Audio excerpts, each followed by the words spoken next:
UP के सहारनपुर में एक छात्रा गड्ढे में गिर गए। घटना रामपुर मनिहारन इलाके के, जहां पर बिजली का खंभा लगाने के लिए गड्ढों की खुदाई हो रही थी। इस दौरान जल निगम की पाइप फट गई, पानी पूरे रास्ते पर फैल गया। गड्ढे में पानी भरा हुआ था। बच्ची जैसे वहां से गुजरी वो गड्ढे में गिर गई। गनीमत रही कि आसपास के लोग वहां पर मौजूद थे और तुरंत सहायता के लिए दौड़ पड़े, उसकी जान बच गई। ये शुद्ध रूप से ठेकेदार और संबंधित विभाग की लापरवाही है। अगर रास्ते में गड्ढा था और पानी भर गया तो वहां पर डायवर्जन का बोर्ड लगाना चाहिए था, लेकिन ऐसा नहीं किया गया और इसीलिए बच्ची के साथ यह हादसा हुआ। लोग सहायता के लिए नहीं आते तो बच्चे इस गड्ढे में डूब सकते।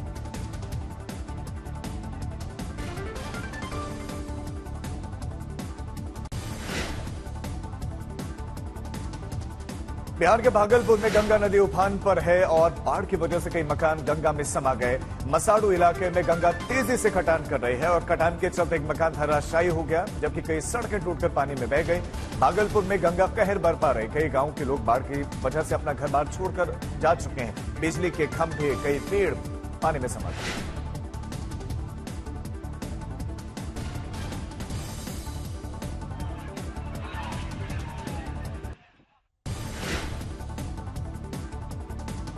एमपी के रीवा में बाइक सवार मनचलों ने एक लड़की को पीछे से टक्कर मारी और मनचलों ने पहले लड़की का पीछा किया। जब पास में पहुंचे तो टक्कर मारकर भाग गए। लड़की ने अपनी सहेली के साथ वो घर लौट रही थी, तभी उसके साथ ही घटना हुई। घटना के बाद से बाइक सवार तीनों ही आरोपी भाग गए। लड़की के सिर पर, कंधे और होठों पर चोट आई है। पुलिस ने कहा कि जल्द ही आरोपियों को गिरफ्तार किया जाएगा। आरोपियों को पकड़ने के लिए शहर के बाकी सीसीटीवी कैमरे पुलिस खंगाल रही है।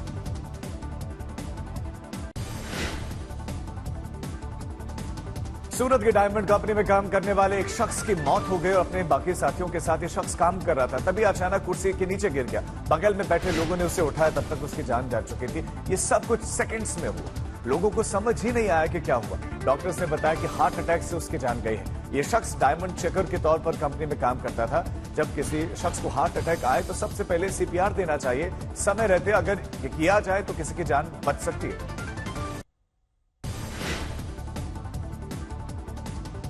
छत्तीसगढ़ के बलरामपुर में गहने की दुकान पर बदमाशों ने धावा बोल दिया। दिन दहाड़े हुए इस घटना ने पूरे शहर में हड़कंप मचा दिया। ज्वेलर की अगर माने तो लगभग 5 करोड़ के गहने लुटेरे अपने साथ ले गए। इसमें सोने चांदी के आभूषण ज्यादा थे।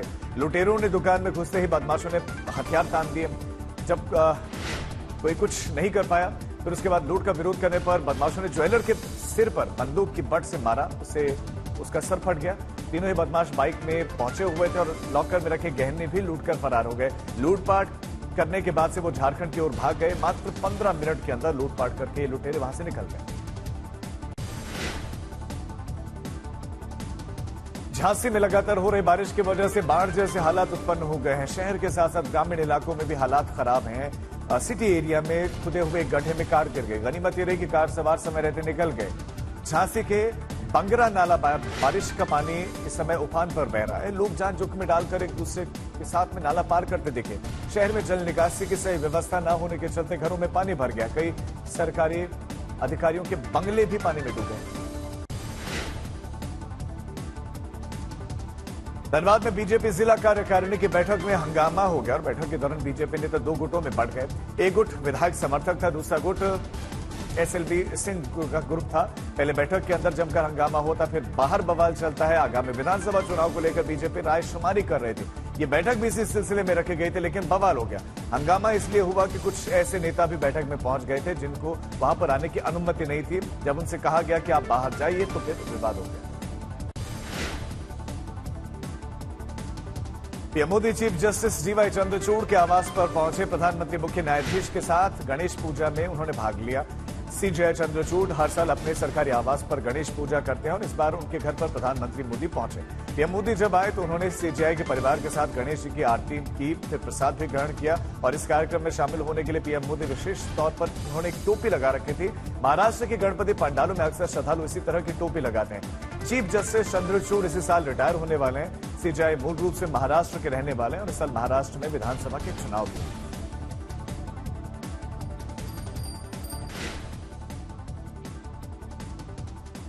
हरियाणा में नामांकन के लिए आज आखिरी दिन है और अभी तक कांग्रेस और आम आदमी पार्टी ने सभी सीटों पर उम्मीदवार नहीं उतारे, जबकि बीजेपी ने 90 सीटों पर प्रत्याशी उतार दिए हैं। कांग्रेस ने 81 सीटों पर कैंडिडेट उतारे हैं। माना जा रहा है कि विद्रोहियों को रोकने के लिए कांग्रेस ने ये रणनीति अपनाई है। किसे टिकट देना है ये तय है, बस घोषणा करना बाकी है। आज 9 उम्मीदवारों के नामों का ऐलान भी हो जाएगा। उधर विनेश फोगाट ने अपना नामांकन कल दाखिल किया। पर्चा भरने के बाद फोगाट ने कहा कि अब वो फुल टाइम पॉलिटिक्स करेंगी। उन्होंने बीजेपी पर निशाना साधा। फुल टाइम ही रहना पड़ेगा। जब आप पब्लिक लाइफ में आ जाते हो, आपके ऊपर जिम्मेदारियां, आप उनसे भाग नहीं सकते हो। मैंने ये चूज किया है तो मैं लोगों की भावनाओं की कदर करूंगी। ऐसे नहीं है कि मैं यहाँ से भाग जाऊंगी, स्पोर्ट्स करूंगी, वो पॉसिबल नहीं हो पाएगा। और बहुत जिम्मेदारियां हैं। दीपेंद्र भाई साहब ने बहुत जिम्मेदारी के साथ मुझे यहाँ भेजा है, बहुत उम्मीदों के साथ में भेजा है। भूपेंद्र हुड्डा सर ने बहुत एक आश्वासन मेरे को दिया है और एक विश्वास भी दिखाया है कि हमें आप पे भरोसा है, आप अच्छा करोगे। और मेरे को इस फील्ड में भेजा है तो कुछ सोच के ही भेजा होगा। और मैं चाहती हूँ कि सबकी उम्मीदों पे मैं खरा उतरूं। बस भारतीय जनता पार्टी ने कैप्टन योगेश को आपके खिलाफ उतारा है, वो भी बड़े यंग चेहरे हैं, बीजेवाईएम से जुड़े हुए हैं, कैसे देखते हैं? देखिए, मैं अपोनेंट्स कौन है वो हम देखते नहीं है। हम अपोनेंट्स की कमियां क्या हैं ये वो उसके ऊपर हम काम करें। और बीजेपी पार्टी की तो कमियां ही कमियां है, खूबी तो एक है ही नहीं। तो उसका तो पब्लिक जवाब देगी। हमारी जनता जनार्दन है, वो भगवान है, वो अपने आप फैसला कर देंगे वो किसके साथ में। एमपी के हरदा में बदहाल सड़कों को लेकर कांग्रेस विधायक धरने पर बैठ गए और कांग्रेस नेता सड़क पर बैठे कीचड़ में ही बैठे अव्यवस्थाओं को लेकर केंद्र और राज्य सरकार का विरोध किया। विधायक ने चेतावनी दी कि अगर 2 दिन में सड़क ठीक नहीं हुई तो चक्का जाम किया जाएगा। विधायक धरने पर बैठे थे, संबंधित अधिकारी भी मौके पर पहुंचे, उन्हें आश्वासन दिया कि 2 दिन में सड़क ठीक कर दी जाएगी। दरअसल हरदा से गुजरने वाले इंदौर बैतूल हाईवे पर काम चल रहा है। काम धीमी गति से चल रहा है, जिसकी वजह से घंटों जाम लगा रहता है, लोग परेशान होते हैं। इसी से नाराज होकर कांग्रेस विधायक ने बीजेपी सरकार के खिलाफ ये मोर्चा खोल दिया।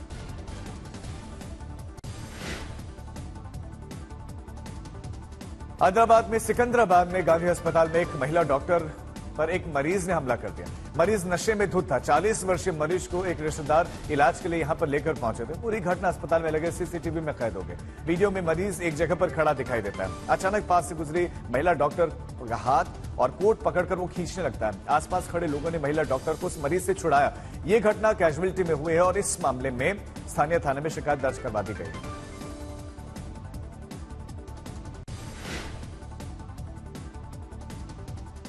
कोलकाता में डॉक्टर्स की हड़ताल जारी है। पश्चिम बंगाल सरकार की ओर से जो भी प्रयास किए गए उसका कोई परिणाम नहीं निकला। बीती रात भी आरजी करके डॉक्टर स्वास्थ्य भवन के बाहर धरने पर बैठे।